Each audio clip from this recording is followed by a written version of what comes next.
नमस्कार,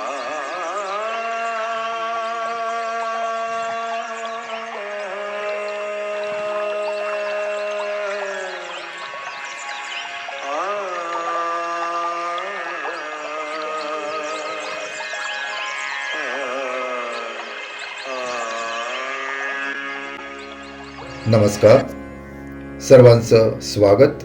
संगीत समाधी भाग 9. लेखक ब्रह्मलीन योगीराज मनोहर हरकरे. मार्गी संगीत. आपतत्वाचे परिचायक म्हणजे गंधर्व होत आणि आपतत्वाचे स्वामी भगवान शिवशंकर होत. भगवान शिवाच्या दर्शनात नेहमी यक्ष, गंधर्व, किन्नर आदी स्वरयोनी घुटमळत असतात. याचे कारण हेच होय. शिवदर्शनात नारद तुमरूंचाही संबंध येतो. सर्व शास्त्रांचा उगम भगवान शिवापासूनच आहे. योगशास्त्राचे आद्यजनक भगवान शिवशंकर असल्याने सर्व शास्त्रांचे जनक भगवान शिवशंकर असल्यास नवल नाही. पण सर्व शास्त्रांचे आधी जर कोणते शास्त्र उत्पन्न झाले असेल तर ते संगीत शास्त्र होय. संगीत शास्त्राचा आणि योगशास्त्राचा इतका निकट संबंध आहे. राजयोगी वा हठयोगी गायक नसला तरी एका विशिष्ट अवस्थेत त्याला अनाहत नाद किंवा वेदनाद ऐकू येतातच. इतका योगशास्त्र व गानयोग यांचा संबंध आहे. गानयोगाला रंजक करण्याचा प्रयत्न केला की संगीत शास्त्र उत्पन्न होते. गानयोगाची फले पदरात पाडून घेण्याची रंजक कला म्हणजे संगीत शास्त्र म्हणता येईल. भगवान शंकराला प्रसन्न करण्याचे 2 मार्ग, एकतर तप करणे किंवा गानयोगाने शंकराला वश करणे. भगवान शंकराला प्रसन्न केल्यानंतर आपतत्वाचे सर्व भांडार साधकासमोर खुले होते. आप म्हणजे प्राप्त करणे. आपतत्वाच्या साधनेतून गंधार ग्रामाचा अभ्यास केल्यास सर्व प्राप्त होत असते. अगदी दिवे लावण्यापासून पर्जन्यापर्यंत, फुलांना बहरवण्यापासून तो प्रत्यक्ष फुले उत्पन्न करण्यापर्यंत आणि अप्सरा भोगापासून तो तहत देवतांच्या दर्शनापर्यंत सारे गंधार ग्रामाच्या अभ्यासामुळे प्राप्त होत असतात. विधायक संगीत म्हणजे प्रत्यक्ष वस्तू वा घटना उत्पन्न करण्याचे सामर्थ्य गांधार ग्रामात आहे. पण त्याकरिता साधकाला स्वतः गंधर्व बनावे लागते. तानबाजी करणारा साधा गायक गंधर्व बनू शकत नाही. त्याकरिता साधने आहेत, शिस्त आहे, शिस्तबद्ध जीवन आहे. मध्यमग्राम म्हणजे मार्गी संगीत. समाधीपासून तो संत तुकारामांसारखे सदेह स्वर्गाला जाण्याचे सामर्थ्य या मार्गी संगीतातच म्हणजे मध्यम ग्रामात आहे. साधक देवतांच्या अवस्थेत गेला की त्याचे मुखातून निघणारे स्वर मध्यम ग्रामाचेच असतात.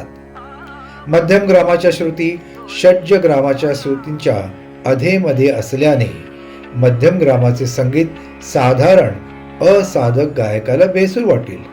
परंतु त्याच बेसूर वाटणाऱ्या गायनात नराचा नारायण करण्याचे सामर्थ्य आहे. साधक स्वदेह स्वर्गाला जाऊ शकतो.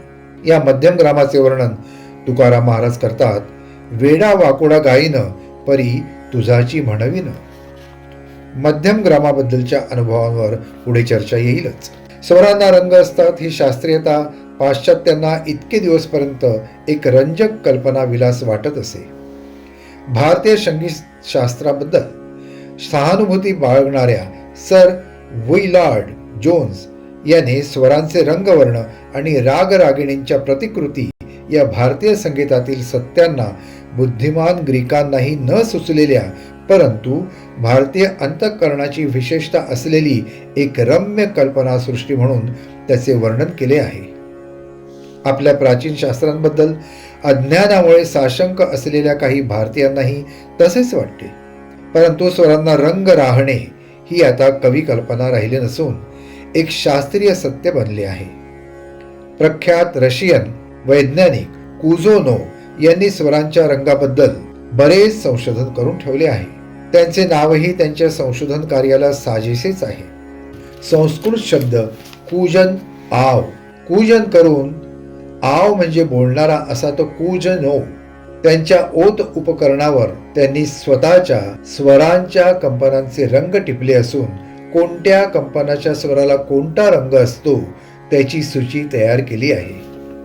ते म्हणतात, प्रत्येक स्वराला त्याचा एक रंग असतो, पण गीत वा संगीत जलद चालू ठेवल्यास विभिन्न रंगांचे अभिसारण होऊन त्याचा एकूण परिणाम एक पुसट रंग चित्रपट होण्यात होतो. पाश्चात्य संगीताला स्वरांचे रंग व राग रागिण्यांची स्वरूपे ही एक नवीनच कल्पना असल्याने त्यांच्या संगीतातील स्वरांची रचना त्यांच्या पारंपरिक अभिरुचीलाच पोषक आहे.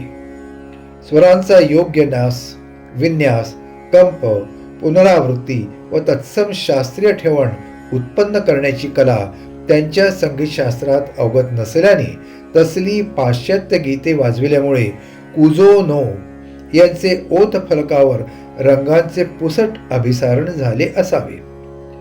प्राचीन भारतीय संगीतशास्त्राचे आधारे रचलेले एखादे गीत त्या ओत फलकावर कंपित केले असते तर त्यातून एखाद्या रागिणीचे स्वरूप त्या फलकावर झळकले असते.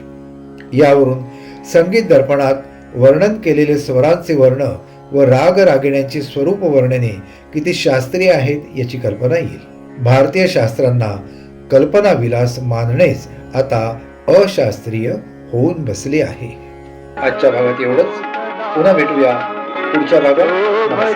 हरि को सदा, जो भजे हरि को सदा, तो ही परम